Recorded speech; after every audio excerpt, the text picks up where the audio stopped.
Notes on the Inscriptions on Sacred Scrolls. It is stated in the larger Sutra of Immeasurable Life, if, when I attain Buddhahood, the sentient beings of the 10 quarters, with sincere mind entrusting themselves, aspiring to be born in my land, and saying my name perhaps even 10 times, should not be born there, may I not attain the supreme enlightenment. Excluded are those who commit the 5 grave offenses and those who slander the right Dharma. Regarding the phrase, it is stated in the larger Sutra of Immeasurable Life, Shinran clarifies that this is the sutra that teaches the Tathagata's 48 vows. With regard to the phrase, with sincere mind entrusting themselves, Shinran provides the following commentary. Sincere means true and real. True and real refers to the vow of the Tathagata being true and real. This is what sincere mind means. From the very beginning, sentient beings who are filled with blind passions lack a mind true and real, a heart of purity, for they are possessed of defilements, evil and wrong views. Entrusting is to be free of doubt, believing deeply and without any double-mindedness that the Tathagata's primal vow is true and real.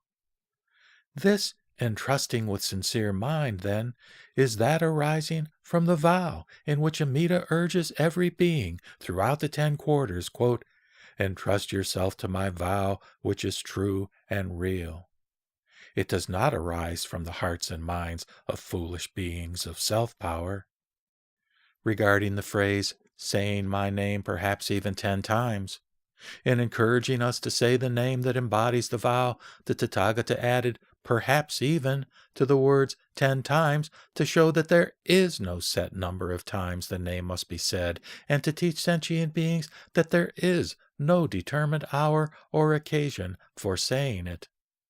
Since we have been given this vow by the Tathagata, we can take any occasion in daily life for saying the name, and need not wait to recite it at the very end of life.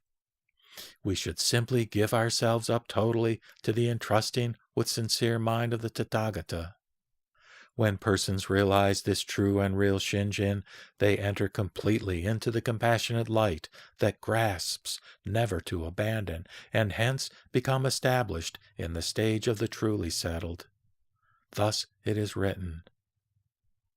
Regarding the phrase, should not to be born there, may I not attain the supreme enlightenment, if the person who is realized in trusting with sincere mind is not born in my pure land, may I not become a Buddha.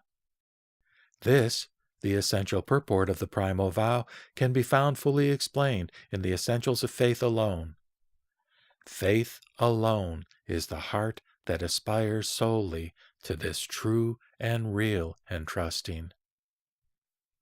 Regarding the phrase, excluded are those who commit the 5 grave offenses and those who slander the right Dharma, excluded means that those who commit the 5 grave offenses are rejected, and reveals how grave the evil of slandering the Dharma is. By showing the gravity of these 2 kinds of wrongdoing, these words make us realize that all sentient beings throughout the 10 quarters, without a single exception, will be born in the Pure Land.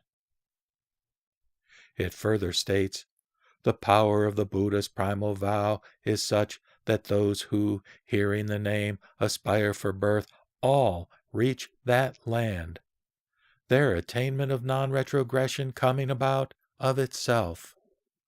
The power of the Buddha's primal vow refers to the power of the primal vow of Amida. As regards hearing the name, aspire for birth, hearing is to entrust oneself to the name that embodies the Tathagata's vow. Aspire for birth means aspire to birth in the land of purity and happiness. As for the phrase, all reach that land, those who entrust themselves to the name embodying the vow and desire to be born will all, without exception, reach the Pure Land. As for the phrase, their attainment of non-retrogression coming about of itself means that the calculation of sentient beings is not involved at all. It being made to become so, one is brought to attainment of the stage of non-retrogression. Attainment is to reach, to take as the essence. Thus, the persons who entrust themselves to the name embodying the Tathagata's primal vow are brought to the stage of non-retrogression naturally. Realize that you should take this as the essence. Non-retrogression is the stage at which a person becomes settled as one who will necessarily attain Buddhahood. With these words, Sakyamuni teaches us to take reaching the stage of the truly settled as the essence.